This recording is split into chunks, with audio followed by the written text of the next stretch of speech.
ഇന്നത്തെ വീഡിയോയിൽ പ്രത്യേകിച്ച് അങ്ങനെ എന്താ പറയുക ഗനാഷ് ഉണ്ടാക്കുന്ന കാര്യം പറയുന്നുണ്ട് കേട്ടോ. ചോക്ലേറ്റ് ഗനാഷ് ഉണ്ടാക്കുന്ന കാര്യം, പിന്നെ ജസ്റ്റ് ഒരു സ്പൈഡർമാൻ കേക്കിൻ്റെ ഡിസൈനിങ് വീഡിയോ അത്രയേ ഉള്ളൂ കേട്ടോ. അങ്ങനെ നമ്മളിതാ ചോക്ലേറ്റ് സ്പഞ്ചൊക്കെ ഉണ്ടാക്കി വെച്ചിട്ടുണ്ട്. 5 ലെയറാണ് നമുക്ക് കിട്ടിയത്. 1 kg കേക്കാണ് കേട്ടോ ചെയ്യുന്നത്. കുറച്ച് ഹൈറ്റിൽ ചെയ്യാൻ വേണ്ടിയിട്ട് 7 ഇഞ്ചിൽ 2 ടിന്നിലായിട്ടാണ് ബേക്ക് ചെയ്തെടുത്തിട്ടുള്ളത്. ഇത് ബേക്കിംഗ് പൗഡറും ബേക്കിംഗ് സോഡയും ചേർക്കാതെ ഉണ്ടാക്കിയ സ്പഞ്ച് ആയതുകൊണ്ട് തന്നെ നമുക്ക് ഓൾറെഡി ഒരു ടിന്നിൽ തന്നെ ഒഴിച്ചാലും 4 ലെയർ കിട്ടും. ഒരു എക്സ്ട്രാ ഒരു ലെയറും കൂടെ കിട്ടിക്കോട്ടെ വിചാരിച്ചിട്ടാണ് 2 ടിന്നിലാക്കിയത് കേട്ടോ. അപ്പോൾ നമുക്ക് 5 ലെയർ കിട്ടിയിട്ടുണ്ടേ. ഒരു ടിന്നിലുള്ളതിൽ നിന്ന് 3 ലെയറും ഒന്നിൽ നിന്ന് 2 ലെയറും കിട്ടിയിട്ടുണ്ട്.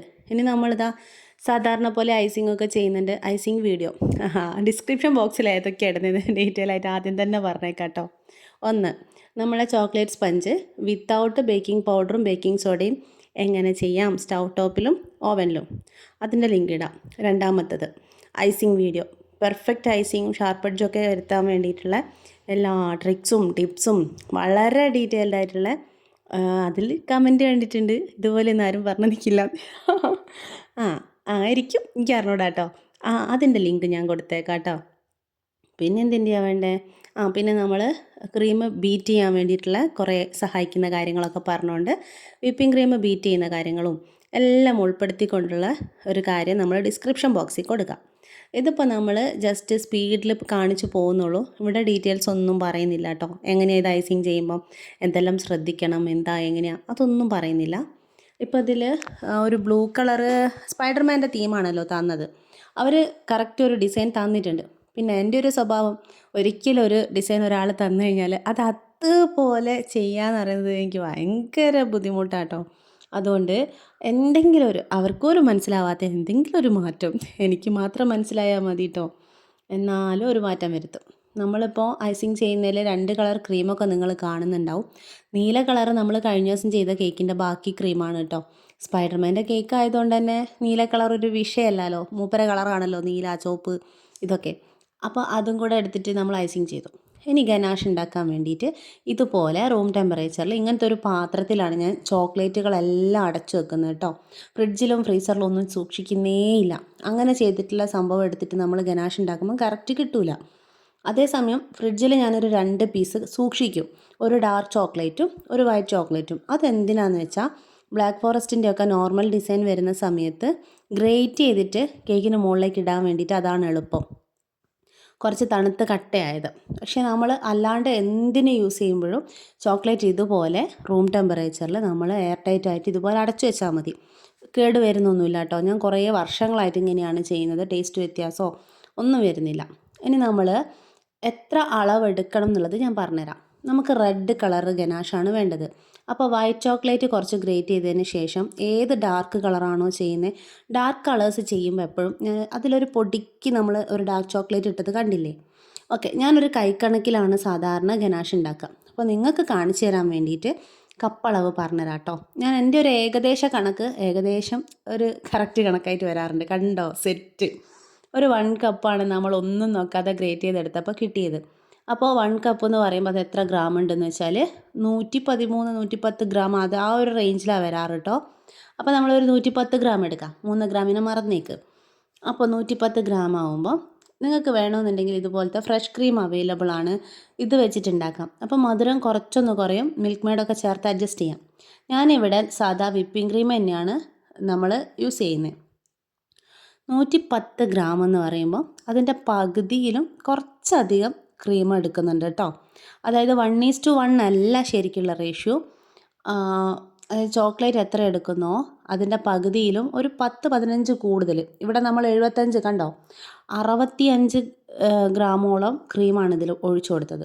നിങ്ങളിങ്ങനെ ഗ്രാമോ കപ്പോ ഒന്നും എടുക്കണ്ട. എടുത്തിരിക്കുന്നതിൻ്റെ പകുതി, ഏകദേശം ഒരു പകുതി കണക്കാക്കിയിട്ട് ഒഴിച്ചു കൊടുത്താൽ മതി. ഇതുപോലെ ഒരു പാത്രം എടുത്തിട്ട് അതിൽ വെള്ളം എടുക്കുക.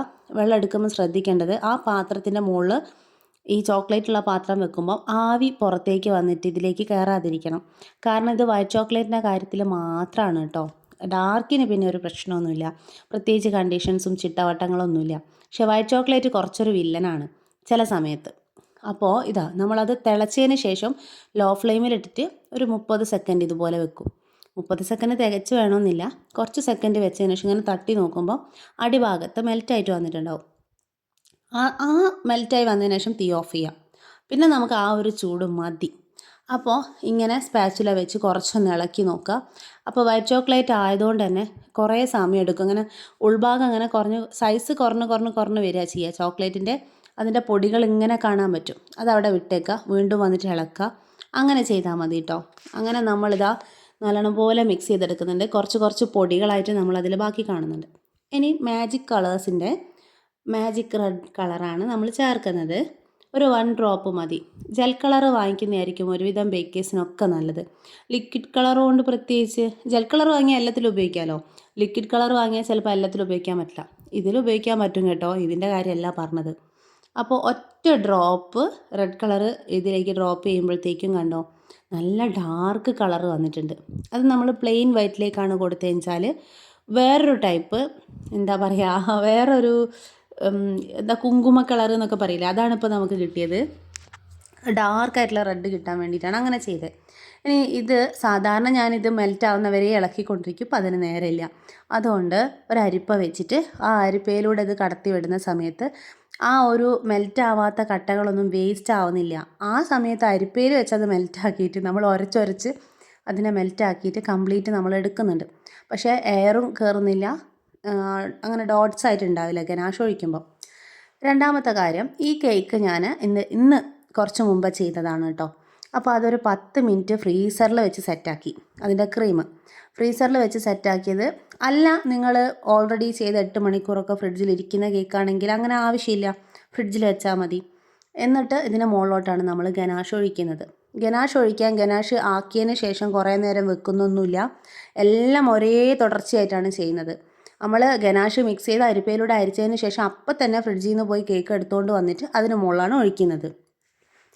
അപ്പോൾ ഞാൻ പറഞ്ഞല്ലോ, തലേന്നൊക്കെ ചെയ്ത് വെച്ച കേക്കാണെങ്കിൽ ഫ്രിഡ്ജിൽ തന്നെ ഇരിക്കുന്ന കേക്കിന് മുകളിലോട്ട് നിങ്ങൾക്ക് ഒഴിക്കാം. അതല്ല ഇന്ന് ചെയ്യുന്നതാണെങ്കിൽ കുറച്ച് നേരം ഒന്ന് ഫ്രീസറിൽ വെക്കുന്നത് നല്ലതാണ്. അല്ലെങ്കിൽ ഇത് ക്രീം ഇങ്ങനെ ചോക്ലേറ്റ് ഗനാഷ് ഒഴിക്കുമ്പം അതിൻ്റെ എഡ്ജൊക്കെ ഇങ്ങനെ പൊളിഞ്ഞു പോവുകയാണോ എന്താ പറയുക, അത് സംഭവിക്കും. അതന്നെ. അപ്പോൾ ഇവിടെ എനിക്ക് പറ്റിയൊരു അബദ്ധം എന്താണെന്ന് വെച്ചാൽ, സാധാരണ ഞാൻ ഗനാഷ് ഉണ്ടാക്കുമ്പോൾ എപ്പോഴും കുറച്ച് അധികം തന്നെ ഉണ്ടാക്കി വെക്കും. എന്നിട്ട് വേറെ കേക്കിനൊക്കെ ഉപയോഗിക്കാമല്ലോ, ഫ്രീസറിൽ അങ്ങ് വെച്ചേച്ചാൽ മതി, കേടാവത്തൊന്നുമില്ല. പക്ഷേ ഇവിടെ ഞാൻ എന്ത് ചെയ്തു എന്ന് വെച്ചാൽ, നമ്മളെ വീഡിയോ കാണുന്നത് എല്ലാവരും ഒന്നും ബേക്കേഴ്സ് അല്ല. എന്താ പറയുക, സ്റ്റാർട്ടിങ്ങിലുള്ള കുറേ ആൾക്കാരുണ്ട് കേക്ക് ചെയ്ത് തുടങ്ങുന്നത്. അപ്പോൾ അവർക്കൊന്നും ഇങ്ങനെ കുറേ ഗനാഷ് ഉണ്ടാക്കി ബാക്കി വെച്ചിട്ട് യൂസ് ഉണ്ടാവില്ല.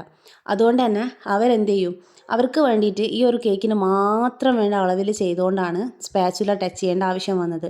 അല്ലെങ്കിൽ ഞാൻ സ്പാച്ചുല തൊടാറില്ല കേട്ടോ. ഗനാഷ് ഒഴിച്ചാൽ നേരെ അതിന് മുകളിൽ കൊണ്ടുപോയി ഒഴിക്കുമ്പം കംപ്ലീറ്റ് കവറായി വരുമല്ലോ. എന്നിട്ട് ബാക്കിയുള്ളതൊക്കെ തുടച്ചെടുക്കുക ചെയ്യാം. നമ്മളിനി ബാക്കിയുള്ള ആ കപ്പിലേക്ക് കുറച്ച് ഡാർക്ക് ചോക്ലേറ്റ് ഇട്ടിട്ട് ഒരല്പം മാത്രം ലേശം ക്രീമും കൂടെ ഒഴിച്ചിട്ട് ഒന്നും കൂടെ മെൽറ്റാക്കി എടുക്കുന്നുണ്ട്. ഡാർക്ക് ചോക്ലേറ്റ് ആയതുകൊണ്ടാണ് കേട്ടോ ചൂടുവെള്ളത്തിലോട്ട് ഇറക്കി വെച്ചിട്ട് ചെയ്യുന്നത്.